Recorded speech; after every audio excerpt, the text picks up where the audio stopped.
Virginia Commonwealth and Kansas today. Elite 8 action for Sunday. We're going to break this game down here. I'm flying solo, no RJ on this video, so we won't know if he gives us his endorsement or not.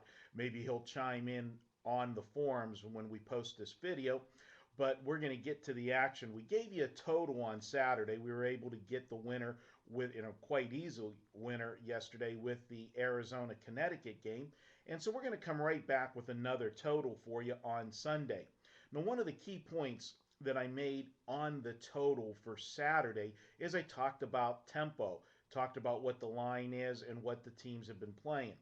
Now, if you look at this Virginia Commonwealth Kansas game, you see a total of 146. They've got this total jacked up today, 146. I'm actually even seeing 146 and a halves. And as I speak, I just saw one book go to 147. But if you look at the line so far in the Virginia Commonwealth games, none of these totals have been anywhere near 146 and a half. All of their totals in the tournament 128, 136, 134, 130 and a half. So why is today's total so high? When you look at Kansas, in Kansas, their totals have been 136, 143, 137. So again, they haven't been this high either. Now, yesterday we said there was value in the under, but today I'm going with a different approach. And the reason why I'm looking at this is Vegas made this total this high for a reason. And if you look at Virginia Commonwealth, obviously they are the Cinderella that's left in the tournament, the highest seed left. And they're playing Kansas, who right now is the only number 1 seed left alive after Ohio State got dumped the other day and Duke got dumped. So this is a situation where they're playing somebody that they're playing the best team they've played in the tournament, obviously. But more importantly, you got to look at who Virginia Commonwealth has played and how those games, the styles of those games. Let's look at Virginia Commonwealth in this tournament. Started off, Virginia Commonwealth had to do the play-in game against Southern Cal. Southern Cal was a team that likes to slow it down. And Virginia Commonwealth and Southern Cal played a 59-46 game. Very low-scoring game. Then their first round game in the tournament, they catch Georgetown.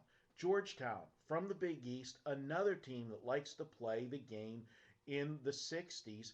That score was 74-56. Another low scoring game facing a team that plays deliberate half court offense.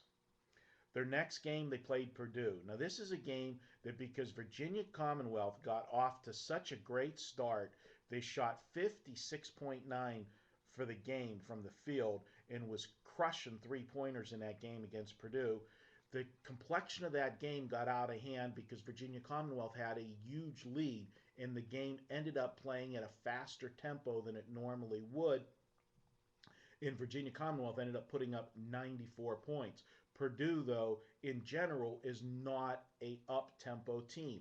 They're out of the Big Ten. Most of their games are a slower paced game as well, games that are in the 60s. But then their last game, Florida State, probably one of the slowest tempo teams and best defensive teams that they played. That game did end up getting to go over, as the final score was 72-71, but that game had to go to overtime to do that.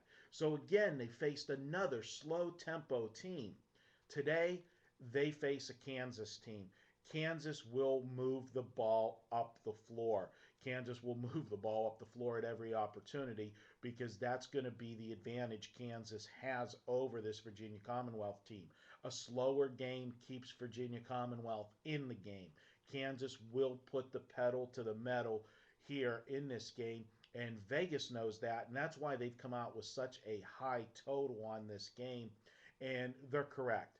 I see this game going over the total, and if Kansas gets the big lead on Virginia Commonwealth, it'll be the same scenario as the Purdue game, only in reverse for Virginia Commonwealth. Virginia Commonwealth will have to keep putting up shots and putting up threes, which, if they fall behind and have to do that, one of two things happen, and both of them are good for us with the over. If they put up, if they are forced to put up threes, then you have the opportunity where you're going to be scoring 3 pointers if they're hitting them. So that definitely aids for the over.